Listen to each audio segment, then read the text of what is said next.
yo quiero tener un estudio bíblico con todos ustedes. Lo vamos a hacer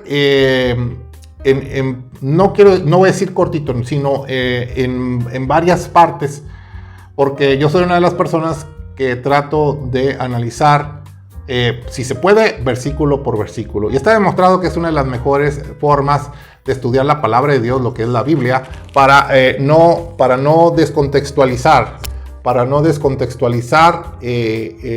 La palabra de Dios. ¿Por qué? Porque mucha gente agarra un versículo de acá y otro versículo de allá y hacen un tema. Eso no es muy bueno. Es bueno agarrar un versículo de acá y otro de allá y acullá, pues como para dar una explicación así rápida, ¿no? Una respuesta rápida. Pero cuando se trata de un estudio bíblico, lo mejor es irte yendo temáticamente. Y que el Señor te revele, que el Señor te muestre la palabra de Dios. El Espíritu Santo dice la palabra de Dios que Él es nuestro maestro, que Él es el que nos revela la palabra de Dios, ¿no? Entonces, pues vamos a ver si el Señor, nuestro Creador, pues nos revela la palabra de Dios. Esta es la primera vez que yo hago ya un video con mi cara, ¿ok? No tengo muchas vistas, pero no me molesta. ¿Por qué? Pues porque yo sé que las personas, mucha gente no anda buscando de Dios. Yo me dirijo a las personas que ya se dieron cuenta que no hay de otra más que o corres de Dios o corres hacia Dios, ¿no? Entonces, ¿qué hicieron Adán y Eva cuando cayeron, ¿sí? en desobediencia, en pecado? Ellos, dice la palabra de Dios, que corrieron de Dios cuando tenían que haber hecho todo lo contrario. ¿Ok? Así como cuando uno de niño hacía travesuras, pues corrías de la mamá, ¿no? Y te la escondías y pero no, entre más nos equivoquemos, entre más cometamos errores, en cuanto más infringamos la palabra de Dios, la voluntad de Dios, nosotros debemos de correr hacia Él, debemos acudir hacia Él y buscar el perdón de Dios, ¿no? Entonces, quiero empezar con un estudio que más que nada explica el concepto de la iglesia. Este canal se llama, pues, Mi Iglesia en Casa, ¿no? O la iglesia en mi casa se llama. O Iglesia en mi casa. Miren, yo lo hice, ni yo mismo sé cómo se llama el canal, ¿no? Pero, ¿qué es lo que estoy haciendo? Estoy motivando a que las personas empiecen a hacer iglesia en su casa, no células. Porque se ha malinterpretado esta cuestión o se ha hecho, y voy a decir una palabra fuerte, maquiavélicamente el concepto de célula en casa. ¿Qué es eso? Que reunirse para estudiar la palabra de Dios, pero tú no vas a dejar tu diezmo y tu ofrenda en una célula, ¿ok? Por eso les ponen células, para que ya te quites de tu mente, de tu corazón, que en verdad estás practicando la iglesia, ¿sí? Es un truco maquiavélico, o sea, de algunos ministerios, muchos ministerios, mejor dicho, para que tu diezmo, tu ofrenda los lleves con ellos, ¿ok?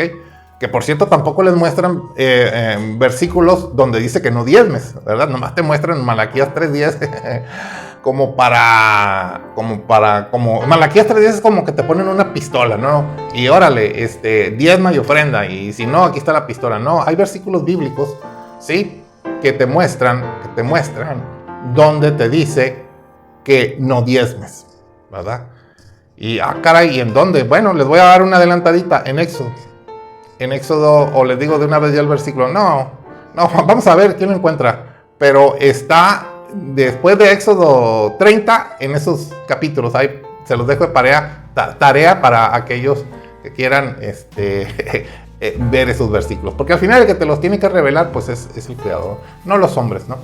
¿Verdad? Cuando yo digo hombre me refiero a varón y varona, ¿ok? Ahí está la igualdad para el Señor, todos somos iguales porque al varón y a la varona se le dice hombre, ¿ok? Esa es la creación. Entonces vamos a tratar de sustentar, perdón si ya lo estoy molestando, o mareando, que me muevo, estoy en una silla que se mueve, ¿ok?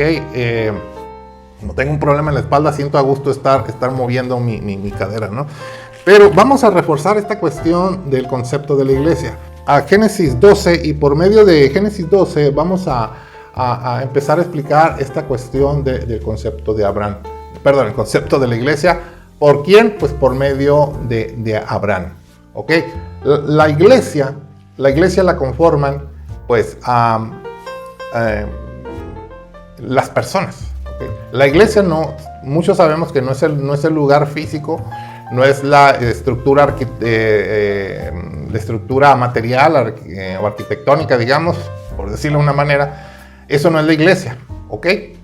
La iglesia es un grupo de personas que están juntos y unánimes, ¿no? O sea, unidos y unánimes. Todos juntos, pero todos con el mismo creer, con la misma intención, ¿ok? Entonces, la iglesia, pues, es un grupo de personas, ¿no? Entonces,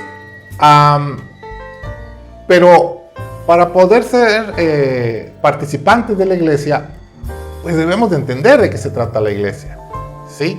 Mucha gente y muchas personas que ya entregaron su vida a Jesucristo, ni ellos mismos han entendido a cabalidad, bueno, quizás ni yo a cabalidad, ¿no?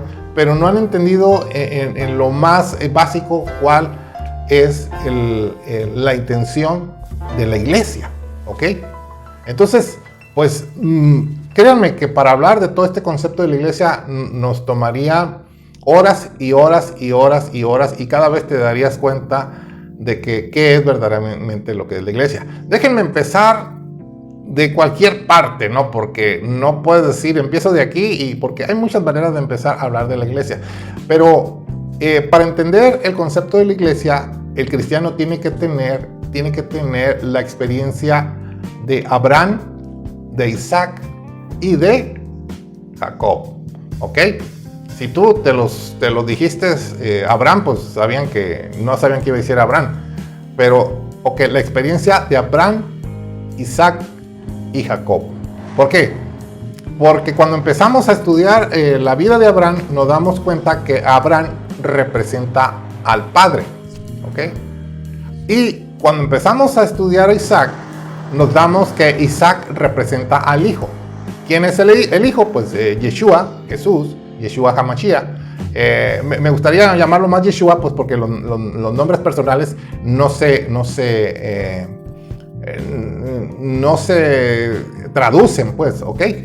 Entonces, yo me llamo Juan y pues no me llaman John, me llamo Juan, ¿verdad? Y el que se llama John no le va a gustar que le digan Juan, te va a decir, hey, my name is John, not Juan, ¿ok?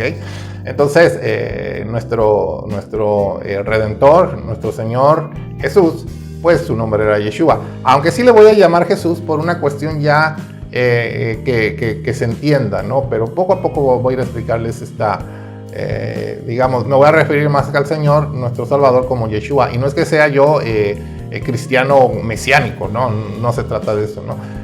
No es la manera que yo... no es el dogma que yo practico, el mesianismo cristiano, ¿no? Cristiano mesiánico, como muchos les llaman, ¿no? Entonces, necesitamos tener la experiencia de Abraham, que representa al Padre, de Isaac, que representa a Jesús, a Yeshua, y la experiencia de Jacob, que representa a... Si ustedes dijeron al Espíritu Santo, no es así. Jacob representa al hombre que quiere obtener las cosas por uno mismo. O sea, Jacob nos representa a nosotros. Abraham representa al Padre que mandó a Jesús, y Isaac representa a Yeshua, y Jacob representa a nosotros, nos representa a nosotros. Y si hay un personaje en el Génesis, de Génesis 12 adelante, que lo vemos allá por Génesis 23, creo, que representa al Espíritu Santo, ¿ok? Entonces, nosotros tenemos que tener la experiencia de los tres, y de eso se va a tratar todo esto, ¿no? La experiencia de Abraham, la experiencia de Isaac y la experiencia de Jacob. Les adelantó algo. ¿Por qué de Jacob? Porque Jacob era el que siempre quería lograr todo por sus propios méritos, por sus propios logros, por su propia astucia. Pero cuando él se rindió, allá renunció a ya no hacer las cosas por sí mismo, entonces Dios le dijo, ya no te llamaré Jacob, sino te llamaré Israel. O sea, Jacob era el hombre que hacía todo por él mismo, Israel era ya el hombre que hacía todo por Dios, pues, ¿no? O sea, ¿sí? El hombre que ya había renunciado a su propio yo, ¿no? Entonces, nomás para empezar el tema y ya para terminar, para no alargarnos en este tema, voy a leerles Génesis 12, dice, pero el Señor había dicho a Abraham, vete de tu tierra y de tu parentela y de la casa de tu padre a la tierra que te mostraré. Ok. Cuando tiene Abraham por primera vez un encuentro con el Creador, lo primero que le dice es que deje su tierra. ¿Cuál era la tierra de Abraham? Pues era Ur de Caldea, o Ur de los caldeos, ¿no? Los caldeos eran las personas de Caldea, ¿no? Esto era lo que era Mesopotamia, ¿no? Dice que deje su lugar de nacimiento, pero también dice que deje su parentela, ¿verdad? O sea, primos, sobrinos, todo, ¿no? Dice, y igual también de la casa de tu padre, o sea, que dejara todo, dice, a la tierra que te mostraré. Ok, lo que podemos ver en este primer versículo es que para empezar a trabajar Dios en una persona, primero lo tiene que sacar del entorno donde está, ¿ok? Ahora, déjenme decirles algo.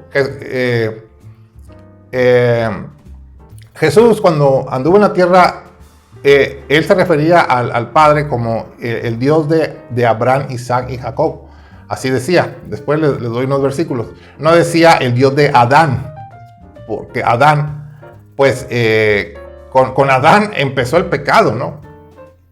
Y con Abraham empezó la restauración, empezó la obra redentora de Dios. Sí, con Abraham empezó. Sí hubo hombres buenos como Noé, como Enoc, como Adán, sí, pero no empezó con ellos la obra redentora. Por eso Jesús decía el Dios de Abraham, Isaac y Jacob. Eso es muy importante y es muy, muy interesante, ¿no? Entonces, la restauración de su pueblo o tener un pueblo, fundar un pueblo, empieza con Abraham.